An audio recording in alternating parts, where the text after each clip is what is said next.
Welcome to Marhaba kids mall Islampura Malegaon. सभी डिजाइनों में नया स्टॉक आ चुका है। ऐसे ही और भी तमाम कलेक्शन के लिए विजिट कीजिए मरहबा किड्स मॉल इस्लामपुरा मालेगांव। लड़ा था जब मेरे पास कुछ नहीं था।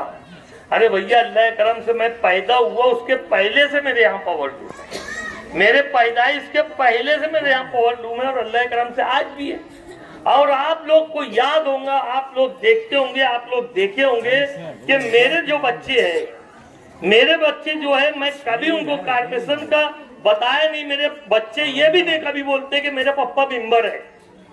तुम देखो वो अपने कारोबार से कारोबार करते, अपने काम से काम करते, किसी को सेकी बताते नहीं कि मेरा पापा नगर सेवक है। और मैं तो अल्लाह के करम से वो नगर सेवक है कि मालेगांव में मिसाल नहीं मिलेगी, मिसाल नहीं मिलेगी। मैं वो नगर सेवक है, मेरे को वो लोग जानते हैं, मेरे को वो लोग चाहते। मैं हाउस लीडर था, अभी शेख रशीद साहब ने मुझे हाउस लीडर बनाए थे, हाउस का बड़ा मैं था। इसके पहले मुझे स्टैंडिंग चेयरमैन बनाए थे। मालेगांव शहर में एक ही चेयरमैन रहता, वो मैं रह चुका। इतने बड़े बड़े ओहदे के बाद मेरे एक भी बच्चे तुमको ये बोलते नहीं दिखेंगे कि ये मेरा पप्पा है, ये चेयरमैन था, ये सभागृह नेता था, कुछ नहीं। मेरे बच्चों कभी बोलते भी नहीं, ना मैं कभी ले गया। और ये लोग सिर्फ मुझे यही बोल सकते कि दाढ़ी वाला काला आदमी है, ये मुझे चोर नहीं बोल सकते, मैं इनको चोर बोल सकता। ये सब चोर है, ये सब चोर है। मैंने जरा सा उंगली दबाया तो ताजुद्दीन बाबा जलवला उठे। वो मुझे कल बोल रहे थे यहाँ मीटिंग में कि ये असलम इलेक्शन के पहले 35 किलो का था ऐसा।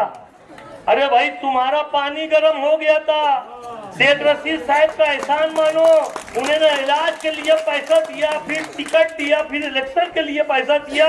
उन्होंने 4 बार चुन के लाए, उसके बाद क्या करे तुम। कल वो यहाँ से बोल रहे थे हाजी साहब, वो यहाँ से बोल रहे थे क्या मुफ्ती को कुछ भी बोलता। अबे मुफ्ती की इतनी लगने लगी, अभी जुम्मा 8 दिन नहीं हुआ जाने को, मुफ्ती की इतनी लगने लगी। इसका मतलब कि उसके दिल में पहले से काला था, वो पहले से सुनता था। मैं तो 8 दिन से कुछ बोला भी नहीं। उसको पहले से ये दर्द रहता था कि यार ये बहुत बोलता और यही बोलता। अरे भाई हमको समझता तो हम बोलते, और वो खुद भी मुझे कई बार बोलता, वो मुझे खुद भी कारपोरेशन का काम बोलता कि यार भैया मेरा ये काम करा दे, भैया मेरा वो काम करा, मुझे बोलता। और लोगों को ये भी बोलता मैं सीनियर है, लेकिन मैं 4 बार आया, लेकिन साला इसको ज्यादा समझता। और उसके बाद मेरे को नाम रखते। अभी मैंने तो कोई अंडे की दुकान खोल के नहीं रखा है।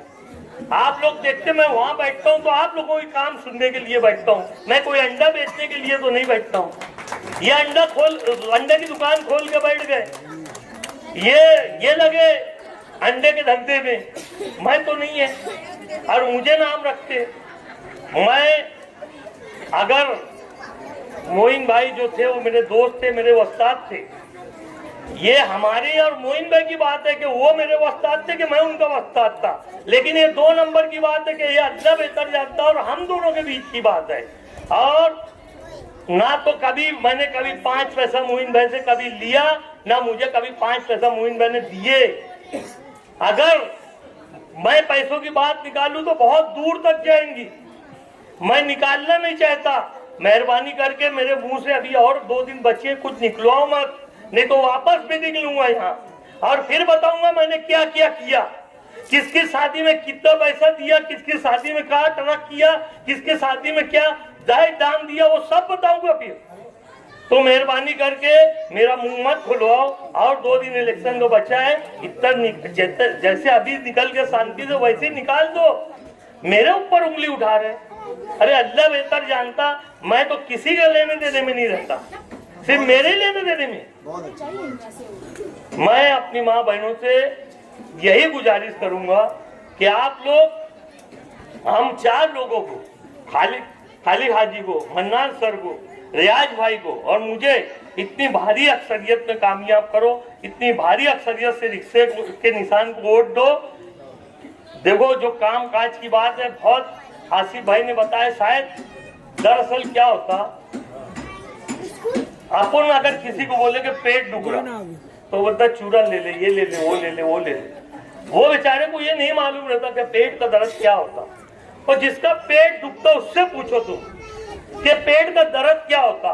बेचारा जो सुनता हो बोलता है ये गोली खा ले, वो गोली खा ले, वो गोली खा ले, इसलिए कि उसका पेट नहीं दुखता, जिसका दुखता उसको दर्द मालूम है। देखो कल आसिफ भाई ने जो बताया, अगर SIR में हम फेल हो गए तो हमारा वोटर लिस्ट से पहले नाम काट दिया जाएगा और फिर कोई भी हमको बचा नहीं पाएगा, फिर कोई भी हमको बचा नहीं पाएगा। ये आंख में से आंसू सूख जाएंगे, तुम रो भी नहीं पाएंगे, अगर रोना चाहेंगे तो रो भी नहीं पाएंगे, ये आंख के आंसू सूख जाएंगे। तुम देखो यहाँ अगर कोई आपको बोल दे कि तुम हिंदुस्तानी नहीं है, और सरकार बोल रही, सरकार ने अगर बोल दी तुम हिंदुस्तानी नहीं है तो दो तुम्हारा घर, तुम्हारा प्लाट, तुम्हारा कारखाना, तुम्हारे सारी दुनिया की दौलत वो सब धरी की धरी रह जाएंगी, तुमको यहाँ से जाना पड़ेगा वो सब छोड़ के। ये कानून ऐसा है। ये जो बीजेपी की हुकूमत है ये बुलडोजर की हुकूमत है। आप लोग टीवी देखते होंगे, यूपी में, मध्य प्रदेश में, जहां भी, हरियाणा में, जहां भी बीजेपी की हुकूमत है, वहां अगर मुसलमान के बच्चे कोई जुर्म में पकड़े जाते या कोई जुर्म में उनका नाम आता तो डायरेक्ट वो एक आदमी, जैसे मान लो मेरे घर का मैंने कुछ गुनाह करा तो डायरेक्ट मेरी बिल्डिंग पे बुलडोजर चलता। अब मेरे बच्चे, मेरी बीवी, मेरी बहू, मेरी बेटी, ये सब का क्या गुनाह था? जिंदा घर छीन ली। अरे गुनाह मैंने किया था, ठीक है, अगर मेरे ऊपर गुनाह साबित होता तो मुझे सजा दो, बिल्डिंग तोड़ने की क्या जरूरत। लेकिन आप लोग टीवी देखते, आप लोग टीवी देख रहे होंगे कि वो पूरे बस्ती तोड़ डालते इसी नाम से, खाली अतिक्रमण के नाम पे, खाली बोगस बांधकाम के नाम से। और जहां ये बात आएंगी तो क्या तुम बताओ, मुझे कोई घर वाले के पास बांधकाम परमिशन है? कोई बता पाएगा कि ये मेरी जमीन है? तो आप लोगों को बहुत सोच समझ के ये काम करना है कि ये इलेक्शन इसका नहीं है गटर रोड का। गटर रोड तो हमने बहुत बताया आपको, आपने जब बोला, जब हमने गटर और रोड बना के दिया। तुम देखो ये मौलाना बेचारे कुछ कर नहीं सकते, आज तक कुछ करे नहीं, इससे बोल रहा। अगर करे होते तो मैं भी अपना मुंह बंद रखता। ये मौलाना कुछ नहीं करे। अभी जब झोपड़पट्टी टूट रही थी 178 की, तो इन्होंने बोल दिया कि भाई मेरी कुर्सी चली जाएंगी, इसलिए जो हारा उसको जाना चाहिए। तो ऐसे ही कल भी ये बोल देंगे, जब इनका मेयर बैठेगा, अगर कुछ मालेगांव पे आफत आई तो बोले हम बोलेंगे तो हमारी मेंबरी मेयर सीट चली जाएंगी, तो जो गिरा उनको जाना चाहिए। तो आप बताओ, ऐसे आदमी को चुन के देना है कि जो कुर्सी का, यानी ये सोचे कि मेरी कुर्सी वहां जाने से, गरीबों को बचाने से कुर्सी चली जाएंगी। ये किसी के नहीं है। ये जहां जाते वहां तपरके की बात करते, मुसलमान को मुसलमान से लड़ाते। अभी कल इस्लामपुरे में घूम रहे थे तो वहां बाइट दिए, सबसे पहले लफ्ज था कि अंसारियों पे मुसीबत ला रहा है शेख आसिफ। अब मैं मान लिया मुफ्ती साहब की बात कि अंसारियों पे मुसीबत ला रहा है शेख आसिफ, तो भैया तू बचा ले वो मुसीबत से हमको। फिर तू नहीं बचाए ना तो सिर्फ बोलने के लिए है कि ये मुसीबत ला रहा, वो मुसीबत ला रहा, वो मुसीबत ला, तो हमको बचाएगा कौन? यही शेख आसिफ है जो बचा रहा है और जो बदनाम भी है। ये बोलते हैं कि क्रेट सुमैया को शेख आसिफ ने मालेगांव लाया और बताया कि सब बोगस जन्म दाखिला बना। बताओ, उसमें सभी बिरादरी है, उसमें हिंदू मुसलमान सबका दाखिला बना हुआ है।